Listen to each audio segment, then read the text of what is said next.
Siapa yang sayang Allah, perbanyakkan la ilaha illallah. Siapa yang sayang Nabi, perbanyakkan Allahumma salli ala Sayyidina Muhammad. Siapa yang sayang diri sendiri, perbanyakkan astaghfirullahalazim. Satu-satunya yang Allah perintah, yang Allah sendiri buat, inilah. Allah suruh kita semayang, Allah tak semayang.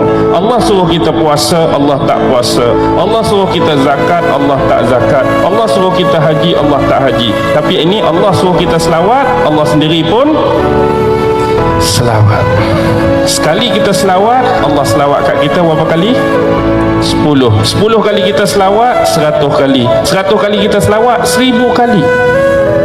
Apa lagi yang kita nak kalau hari-hari 1000 kali Allah selawat atas kita? Tapi dah kita tak mau, kita abaikan selawat, kita lalaikan selawat, kita lekakan selawat. Kalau orang tahu fadilat dan kebesaran selawat,